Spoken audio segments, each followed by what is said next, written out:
Graça e paz, amados de Deus, estamos aí para mais uma aula da série Teologia Paulina. Meus queridos, estamos aí juntos estudando e se você que caiu de paraquedas aqui ainda não faz parte da família Point, gostaria que você se inscrevesse. Eu sou o pastor Anderson Porto, estamos aqui nas internet da vida para compartilhar conhecimento, né? Compartilhamos conhecimento e a gente vai crescendo, vai aprendendo juntos nessa jornada, perfeito? Deixe seu like, faça seu comentário aí, né? Vamos juntos estudando. Se inscreva para você, ative o sininho da notificação para você receber as novidades, as lives, as dicas teológicas, certo? As séries, né? Temos aí com a graça de Deus, mais novidades aí para frente, acerca de novas séries de estudos, vai ser bênção, Deus tem colocado no nosso coração muita coisa, né? E precisamos da graça de Deus, do apoio de vocês, né? Se você entende que esse canal é bênção, que essas aulas são bênção na sua vida, gostaria que você aqui embaixo nos comentários, você vai ver aqui o link do Apoia-se, você pode tornar-se um apoiador do canal, nos abençoando a partir de R$5, né, dentro das suas possibilidades. Talvez você possa com mais, com 10, com 15, você pode estar aí abençoando nosso canal mensalmente. Fazendo isso, vamos colocar você no grupo do WhatsApp, tá certo? E vamos colocar você no grupo do WhatsApp, né, e você vai ver uma meta financeira lá, dentro da plataforma do Apoia-se. Quando a gente bater aquela meta, a gente vai começar a sortear livro de teologia para os apoiadores. Mas, por exemplo, nós não batemos a meta, mas esse mês agora de dezembro, eu já completei o livro, vou sortear e abençoar os apoiadores, mesmo não tendo batendo a meta, sentindo o coração de abençoá-los. Um livro de quase 800 páginas de teologia, olha que bacana. Então, nos abençoe e também peço a você que aqui embaixo também nos comentários tem um link do nosso outro canal de música lá, Atos do Espírito, eu e minha filha Letícia louvando ao Senhor. Gostaria que você desse uma força, que você entrasse lá, se inscrevesse e pudesse compartilhar, tá bom? E nós estamos estudando aí nossa teologia do apóstolo Paulo, de Jim Dow, um clássico da editora Paulus.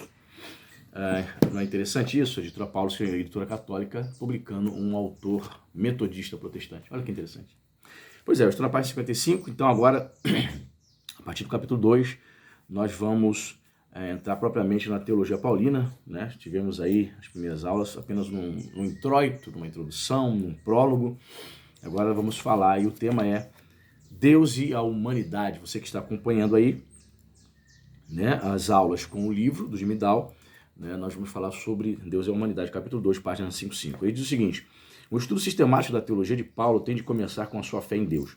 Isso não ocorre simplesmente porque se pode dizer que o termo teologia tem como seu sentido principal o de falar sobre Deus. Isso se deve muito mais ao fato de que Deus é o pressuposto fundamental da teologia de Paulo, o ponto de partida da sua teologização, o subtexto primário de toda a sua obra escrita. A palavra Deus ocorre 548 vezes no corpus paulino. 153 vezes só em Romanos. Apenas 2 capítulos dos extensos escritos de Paulo não tem nenhuma menção explícita de Deus. Via de regra, nas cartas paulinas, Deus é mencionado logo de início, como fator primário de legitimação atrás da obra da vida de Paulo. Paulo, chamado a ser apóstolo pela vontade de Deus, 1 Coríntios 1. Paulo, apóstolo por Deus Pai, Gálatas 1:1. E aquela fórmula que se tornou quase estereotipada depois. Paulo, apóstolo de Cristo Jesus pela vontade de Deus. A saudação regular nas cartas é graça e paz da parte de Deus nosso Pai, seguida de ação de graça a Deus. Em Romanos, o leitor atento não pode deixar de notar a sequência contínua de frases com o genitivo que marca o primeiro capítulo. Frases como Evangelho de Deus, Filho de Deus, Amado de Deus, a vontade de Deus, força de Deus, justiça de Deus, ira de Deus, o que se pode conhecer de Deus, glória de Deus, verdade de Deus e sentença de Deus. É óbvio, né, irmão? O grande Paulo, extremamente cristocêntrico, né? Ele falou aqui de números aqui, e quando Paulo vai falar sobre Jesus, por exemplo, o termo estar em Cristo, ele vai usar em suas epístolas mais de 164 vezes. Aliás, 164 vezes Paulo menciona o termo, a expressão estar em Cristo. Né? Podemos dizer, Paulo é extremamente cristológico. Né? E podemos dizer também que Paulo, na sua formação rabínica, né? A ênfase acerca de Deus Pai é gloriosa. Então, o fato de Paulo ter tido um encontro com o Senhor, de ser cristológico, não fez com que ele diminuísse a pessoa do Pai.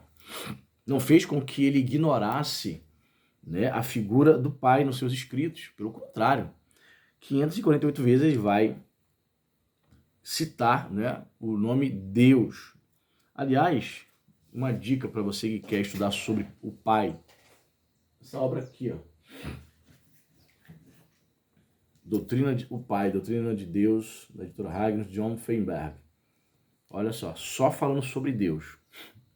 Quer entender a doutrina acerca do Pai, né?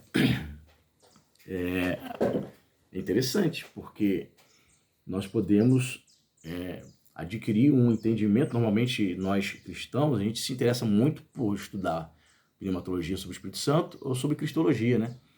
Eu achei sensacional essa obra aqui, esse lançamento, Fundamentos da Teologia Clássica, né, sobre o Pai, Doutrina de Deus, porque vai dar uma ênfase acerca da figura de Deus, algo que eu não via em muitas obras no mercado evangélico. Enfim, então Paulo, como um bom rabino para o qual ele havia estudado, e mesmo tendo se convertido, ele não ignora a figura de Deus Pai, certo? Então o apóstolo Paulo não era um teólogo que destacava Jesus mais do que o Espírito Santo, ou o Espírito Santo mais do que Jesus, ou Jesus e o Espírito Santo muito mais do que a pessoa do Pai. Então ele conseguia equilibrar muito bem na sua teologia a Santíssima Trindade, né? Diz mais de Mindal aqui. Independentemente do que foi a teologia de Paulo, ela foi discurso sobre Deus. Nem é mera coincidência que a frase temática de Romanos seja a afirmação da justiça de Deus. Que a primeira seção principal comece como uma assertiva da ira de Deus e que o ponto de partida da sua acusação seja o que pode ser conhecido de Deus. Mas para nós o problema está em que as convicções de Paulo sobre Deus são todas muito axiomáticas. Por serem axiomas, Paulo nunca se esforçou muito para expô-los. Fazem parte dos fundamentos de sua teologia e por isso estão em grande parte ocultos à vista. Consequentemente, não nos é possível ler a teologia de Paulo a respeito de Deus em qualquer passagem particular de suas cartas da maneira como podemos fazê-lo com relação à sua concepção de justificação de fé em Romanos 3,4, ou a sua concepção da ressurreição dos mortos em 1 Coríntios capítulo 15. É presumivelmente, por essa razão, que muitas análises da teologia de Paulo omitem uma seção sobre Deus e imediatamente saltam para outros aspectos ou até outros pressupostos. Geralmente, uma análise da condição humana. Assim fazendo, permanecem mais próximo do nível explícito do pensamento escrito de Paulo e refletem o caráter dessa obra escrita. Mas também correm o perigo de omitir algumas das conexões teológicas que ajudam a explicar as alusões e indicações da teologia de Paulo que se encontram abaixo da superfície, na infraestrutura fundamental da teologia de Paulo, né? É interessante isso, né? Eu tenho outras obras aqui sobre Paulo, né? Por exemplo, uma obra de um teólogo francês chamado Lucien Cerfaux, Lucien Cerfaux, uma obra da Academia Cristã. Então ele escreveu duas obras, 2 volumes, né? O crente, o cristão, na perspectiva de Paulo, e a outra obra é Cristo na perspectiva de Paulo, né? E como o Jim Dalvo diz aqui, poucos são os teólogos que vão se aventurar, mesmo ele tendo citado tanto sobre Deus, que vão se aventurar a trazer uma perspectiva, uma análise da teologia paulina quando ele fala sobre Deus, né? Talvez porque esses teólogos achem que outras questões, né? Por exemplo, a justificação, a visão de Paulo, né, sobre Deus, sobre Cristo, sobre o cristão na perspectiva paulina, ou talvez esses teólogos achem que sejam mais importantes, né, esses outros temas. Então, muitos vão ignorar. E achei interessante o Jim Dow aqui, por quê? Porque ele começa não a perspectiva de Paulo sobre Cristo, a perspectiva de Paulo sobre o pecado, justificação pela fé, não. Ele começa a dizer Deus e o homem.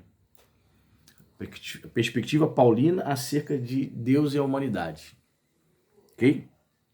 Felizmente, o mesmo fenômeno trabalha a nosso favor, propondo a mesma questão de outra forma. Paulo não tinha necessidade de explicar suas crenças concernentes a Deus, porque já eram comuns aos seus leitores e compartilhadas por eles. Seu discurso acerca de Deus fazia parte do discurso compartilhado pelas primeiras comunidades cristãs, já um pressuposto fundamental do seu discurso comum. Assim, por exemplo, um apelo à vontade de Deus podia ser eficaz sem qualquer elaboração, simplesmente porque a importância de fazer a vontade de Deus era igualmente axiomática também para eles. Portanto, se quisermos propor as repetidas referências e alusões de Paulo a Deus no discurso acerca de Deus, mais coerente ou pelo menos conexo, temos que inseri-las no contexto das crenças sobre Deus que Paulo tinha em comum com seus leitores. Em outras palavras, aqui temos o primeiro exemplo da necessidade de inserir as afirmações individuais de Paulo no contexto histórico, neste caso, no contexto das crenças a respeito de Deus, que Paulo podia supor que animavam e motivavam a fé dos seus leitores. Interessante a colocação do Jimmy aqui, né? Muitos partem desse pressuposto de que o discurso de Paulo não foi muito intenso, não foi tão profundo. Ele falou, sim, sobre a ira de Deus, falou sobre a força de Deus, a justiça de Deus, mas seus discursos, segundo ele aqui, seus discursos acerca de Deus não teriam sido profundos, partindo do pressuposto que os seus leitores já tinham conhecimentos básicos acerca de Deus Pai. Né? É aquela história que a gente falou em outros vídeos, né? Muitas questões o apóstolo Paulo ele não vai abordar, né? Ele não aborda tudo que se refere à vida cristã. Muitas outras questões ele não vai tocar no assunto. Por exemplo, te dou um exemplo aqui. Paulo não menciona o termo dízimo em suas epístolas. Não aparece, aparece oferta, a palavra oferta, mas a palavra dízimo não aparece. A pergunta se faz, será que ninguém manifestava ou exercia a prática de devolver seus dízimos nas igrejas? Né?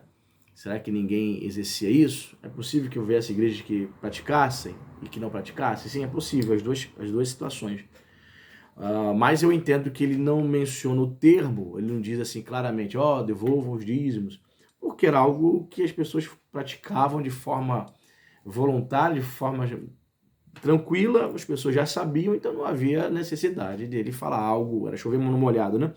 Algo que as pessoas praticavam de forma tranquila e não havia nenhum problema, não havia essa necessidade. Não era o problema daquela igreja. Uma igreja que não tinha o hábito de contribuir, não tinha o hábito, por exemplo, de Filipenses de contribuir, de se dizimista. Então ele não toca no assunto. Dízimo, né? Outras epístolas ele vai falar sobre oferta, como Filipenses, segundo os Coríntios, né, que é clássico, capítulo 8 e 9. Então, o Jimmy Dow coloca essa questão aqui. Por que não vai fazer um discurso mais elaborado sobre Deus? Por que não vai? Porque ele tinha-se o pressuposto que os seus leitores, seus destinatários já tinham compreendido muitas coisas acerca de Deus Pai, então não havia necessidade dele tocar no assunto de novo.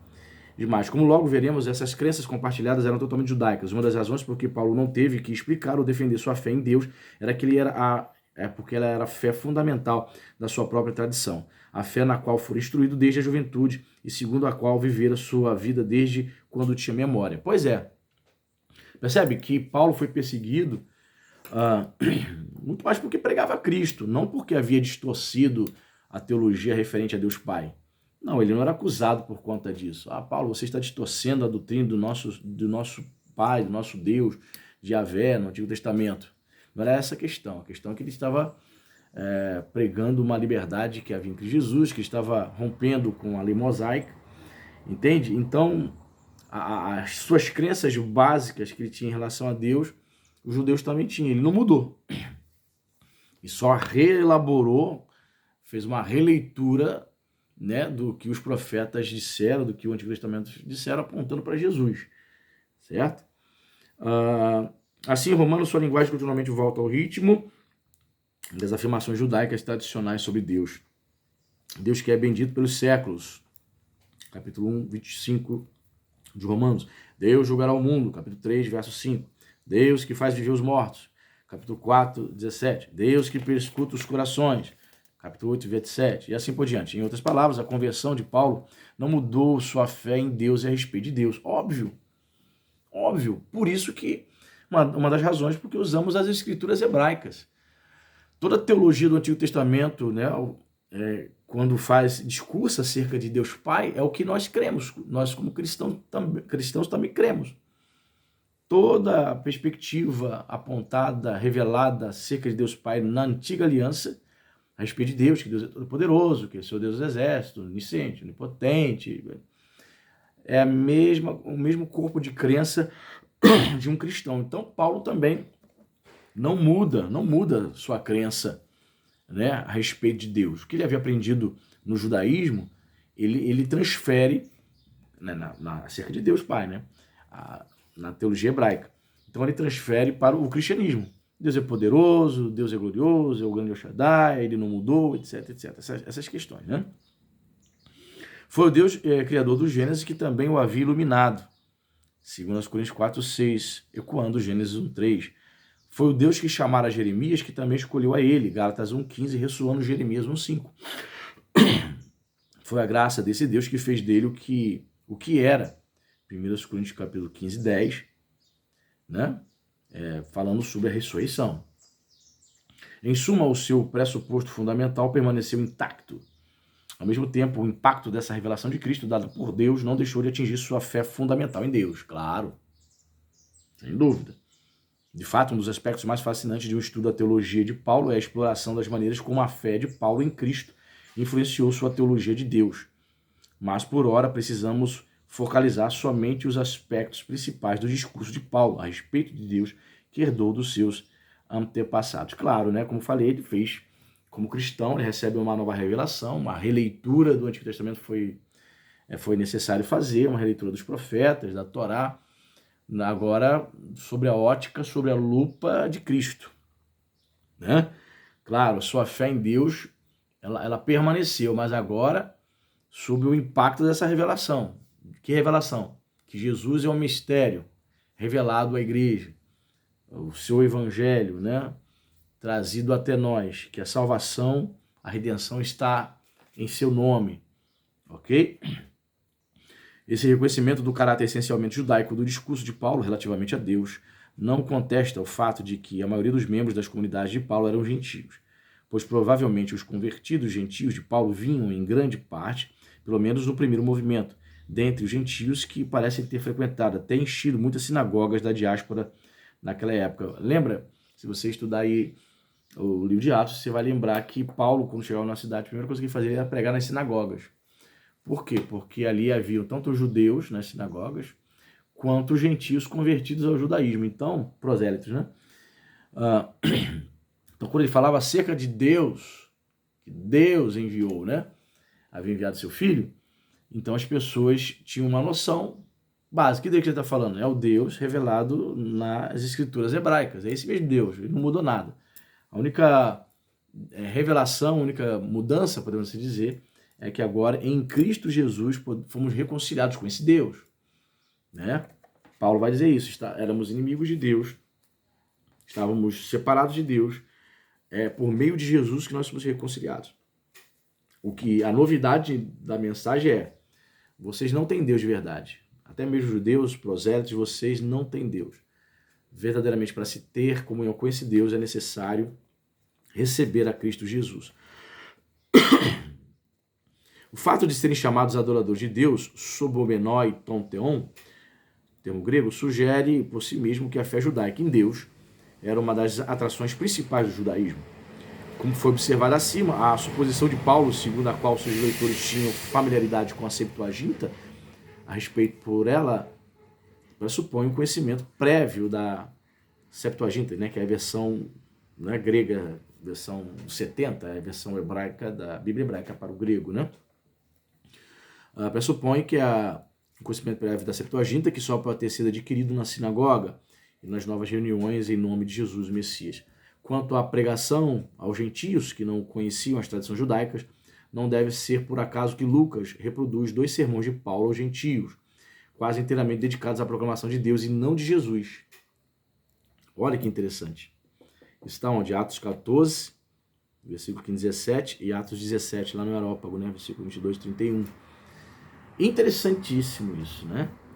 Ele vai discursando sobre Deus, por exemplo, em Atos 17, no Areópago, vai falando sobre Deus, nele nos movemos, né, e tal, blá, blá, blá, blá, blá. No final da pregação, que ele toca em Jesus e fala sobre a ressurreição.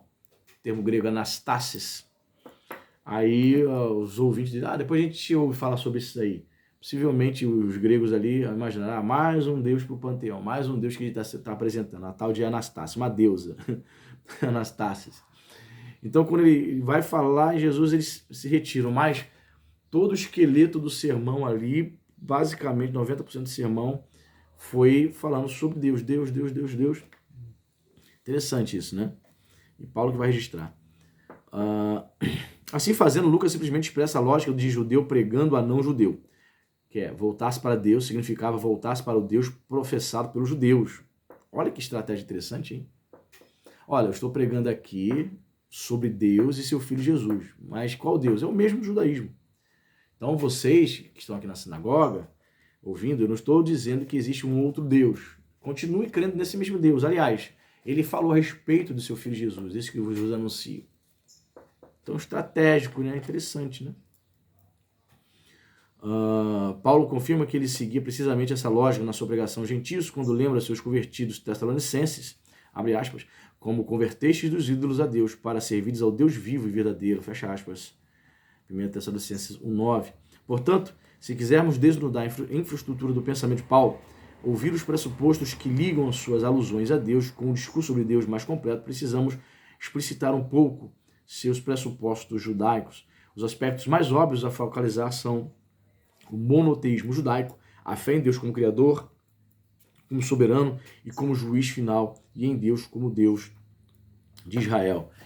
Pois é, apesar do islamismo acusar-nos, né, nós cristãos, de sermos politeístas, por que politeístas? Porque eles dizem que a partir do momento que nós adoramos a Santíssima Trindade, isso seria idolatria, 3 deuses. Não, nós não somos triteístas, somos trinitarianos, eles se esquecem disso. Nós entendemos que Pai é Deus, o Filho é Deus, o Espírito é Deus, né? Eles não entendem, então eles vão nos acusar desta maneira. Mesmo o cristianismo, sendo uma religião trinitariana, note bem, nós podemos afirmar, nós somos monoteístas. E da onde nós herdamos esse monoteísmo? Do judaísmo, né? Nós podemos dizer, nós cremos em um só Deus. Um só Deus. Sim, cremos em um só Deus. A Santíssima Trindade são 3 pessoas distintas, porém, uma só substância, um só Deus. Homoousios, termo grego, né? Mesma substância. O Pai, o Filho e o Espírito Santo. São pessoas distintas, porém, homoousios, o termo grego para dizer que possuem a mesma substância, a mesma essência. Ok? Então, note, por isso que quando o cristianismo avançou, aprove ao Espírito Santo possuirmos na nossas Bíblias, tanto o Antigo quanto o Novo Testamento. Nós não abandonamos, nós não rasgamos os livros dos profetas, a Torá, os Salmos, né, os livros poéticos, porque ali nós vimos revelado ali o monoteísmo no qual Israel perseguia, anunciava e procurava manter-se fiel. Haja vista também, embora não obstante, por muitos momentos na história do seu povo, de Israel, né, havia se desviado, apostatado, depois voltava, apostatava, até haver o cativeiro babilônico, né? Muito bem, então, na próxima aula nós vamos falar um pouco mais sobre essa questão do Deus, o discurso de Paulo como um Deus único. Como é que ele lidava com essa questão do monoteísmo judaico dentro da perspectiva do cristianismo, tá bom? Até a próxima. Deus abençoe. Fique com Deus.